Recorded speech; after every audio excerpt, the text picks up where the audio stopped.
À en croire les sondages, la majorité présidentielle devrait passer un bien mauvais dimanche.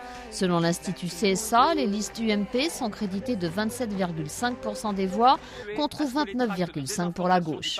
Une défaite annoncée que le chef de l'État, qui a tant personnalisé le pouvoir, va devoir prendre à sa charge.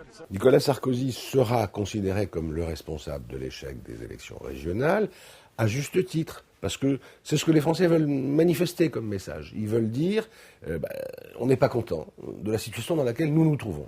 Le gouvernement devrait payer pour le chômage et la crise, ainsi que le mécontentement des Français. Le chef de l'État en est bien conscient puisqu'il a déjà essayé de les rassurer en annonçant une pause dans les réformes au second semestre 2011. Un aveu de faiblesse, il faut dire que sa marge de manœuvre est mince. On ne peut pas faire grand-chose sans quoi. Changer le Premier ministre, il n'en est pas question.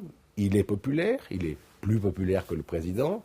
Changer les ministres, oui, on va prendre cette occasion pour changer quelques... 2 ans avant la présidentielle, cette élection va donc servir de test. Mais cette vague rose annoncée au régional n'est pas pour autant une garantie à la présidentielle pour les socialistes. Ils vont tout naturellement essayer de montrer que quand on a gagné des élections régionales en 2010, on doit normalement être bien placé pour la présidentielle de 2012. C'est ce qui s'est passé la dernière fois. En 2004, ils avaient largement gagné les régionales, mais ça ne les a pas empêchés de perdre la présidentielle. C'est pas le même niveau d'élection.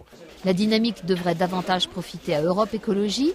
Crédité de 15% des voix au premier tour, les écologistes vont peser très lourd dans les négociations au soir du premier tour. Europe Écologie qui espère rééditer son envol des européennes et se placer comme une force incontournable à gauche.